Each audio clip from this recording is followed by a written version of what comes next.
recent media attention has been focused on the growing emphasis being placed by investors on the disclosure of environmental, social, and governance, or ESG data. This is generally referred to as non-financial data and complements companies' accounting reporting. Private investors and major shareholders such as pension funds, are wanting greater assurance regarding the operations of mines and their ESG performance.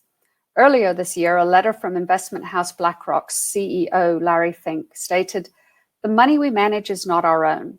He goes on to say, "We have a deep responsibility to these institutions and individuals who are shareholders in your company and thousands of others to promote long-term value." He then talks about climate change and how this may influence their investment decisions and broadens out the discussion to wider sustainability issues. For the Church of England's pension fund, their focus has been on tailings management, and they have been a major driver in increased transparency around one of the mining's greatest risk areas. These are just some examples of how asset owners and asset managers are scrutinizing operations and their demands for data. They're creating new requirements on reporting of ESG performance, and the brunt of producing this data is going to sit with the individual assets. Staff on site might not be familiar with the ESG disclosure requirements that we have been hearing about and may not understand how the demands of some pension funds directly impact their day-to-day work. Their focus is generally on ensuring compliance with regulatory requirements, liaising with local communities, and trying to keep the corporate head office from interfering too much. So I am talking to you, the mine operators. I aim to demystify these disclosure requirements, and at the end I will present a step-by-step approach to working out what ESG disclosure requirements are relevant to you and how you can take this forward. The first thing I want to say is don't panic. Most operations are familiar with the simple business system concept of plan, do, check, act. Some of you may have certified health and safety, environment, or quality control management systems. I'm sure you are aware of the requirements of regulators arising from corporate, environmental, mining, health and safety, and labor law. These will require that certain data is collected and reported on. I suspect you are tracking compliance with these requirements and have systems in place to deal with non-conformances, incidents, and grievances. You are probably more than halfway where you need to be. And although there are many standards, guidelines, and assurance frameworks out there, there are common themes. To identify and address the themes relevant to you, it's important to recognize that ESG disclosure is not about reporting on your environmental and social impact assessment, or your environmental monitoring, or your corporate social responsibility. It is also not a public relations exercise. It's about a multitude of factors that have the potential to affect the value of your asset. And not all of these may be relevant to you. So it's key you acknowledge the wide definition of ESG and then work out which of these you may need to focus on and then ultimately monitor and report on. And although the topics here have been captured under 3 boxes showing environment, social, and governance, this is really simplistic. ESG is an integrated understanding of how all these different components may affect or be affected by your operation. Fundamentally, ESG is how you fit into wider society, whether as a neighbor, customer, or supplier. So what has driven the requirements for ESG disclosure? This figure attempts to simplify the complex influences giving rise to ESG requirements that can affect an operation. ESG requirements are fundamentally underpinned by international initiatives and law. Examples include the UN Global Compact, Sustainable Development Goals, and various international treaties, conventions, and agreements. There is greater familiarity with the legal requirements imposed on projects by means of law, permits, and enforcement notices. These are generally well understood and actively addressed on a day-to-day basis. There are other sources of ESG requirements that companies are dealing with on a regular basis. For example, when banks are lending you money, there may be requirements imposed through conditions of loans. SRK has had extensive experience of working with financial institutions regarding the ESG requirements that are important to them. There may also be community agreements which may or may not be legislated. However, we are seeing a significant change at the moment regarding ESG disclosure. What was once optional is now becoming an obligation. There is greater emphasis on having this disclosure assured. For example, we're seeing new laws on disclosure, such as the European Union's Non-Financial Reporting Directive. Investors are more interested in non-financial information in order to have a comprehensive understanding of a company's development, performance, position, and the impact of its activities. They thoroughly analyze this information in their investment decision processes. There is an increase in financial standards, codes, and guidelines. There are financial authorities such as the International Financial Reporting Standards or IFRS Foundation, Sustainable Accounting Standards Board, SASB, stock exchange codes such as the London Stock Exchange, all of which now have ESG requirements. Asset managers are agents for investors and are responding to demands from ethical investors for greater transparency. And therefore, these pension funds, insurers, banks, and large private companies are getting in on the act, and there is an expectation for you to prove you understand your risks and are actively managing these. Even before these moves by the financial industry, ESG disclosure expectations were picked up voluntarily by various sectoral organizations such as the ICMM and Responsible Gold Council. Some of these come with their own assurance mechanisms, and many of the mining majors had developed their own corporate standards recognizing the importance of ESG. And then there is the supply chain. Because of increasing consumer pressure, purchasers of your products may need to prove due diligence through the supply chain and expect ESG disclosure and sometimes assurance. All of these different requirements may be influenced by wider stakeholders, either directly or indirectly. The figure may look simple, but the reality is more like this. Making understanding and managing these requirements a real headache for most sites.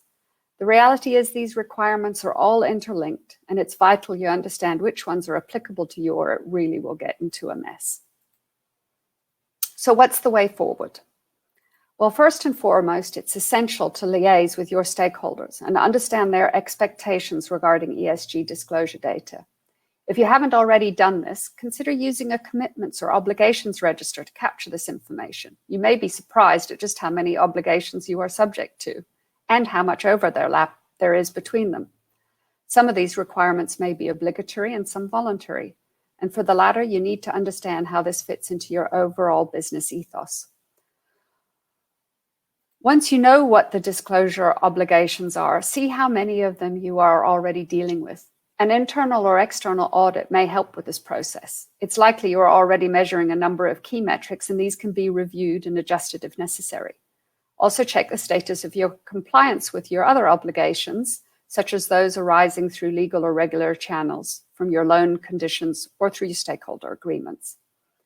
At the same time, review your company's policies, strategies, and ethos. Are you or do you want to align with modern value and the concepts of ESG? If so, what changes are needed to achieve this, regardless of investor expectations?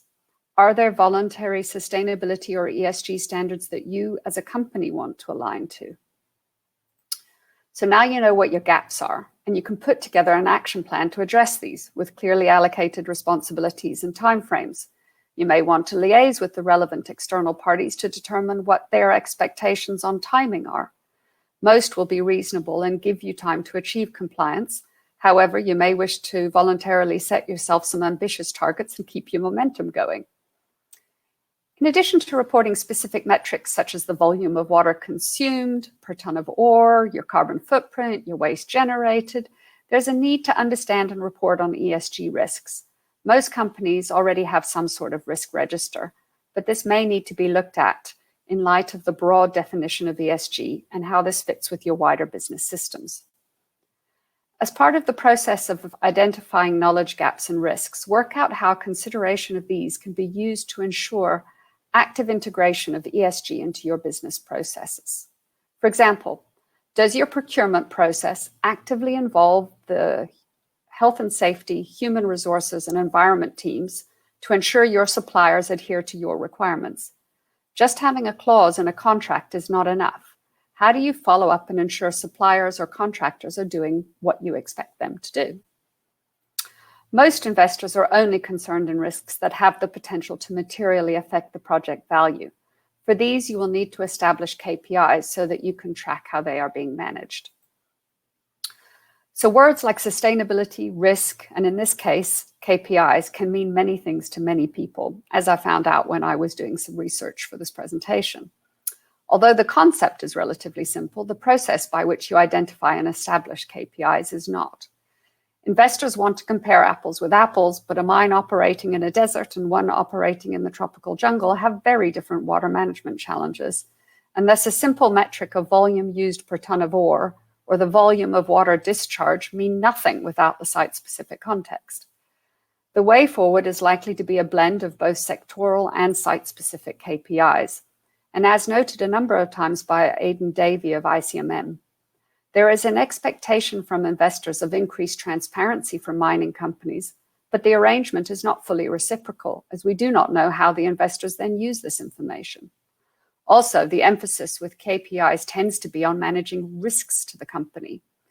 To ensure that the benefits of your company are equally recognized, we suggest including KPIs that track how you create value for the communities and countries within which you work.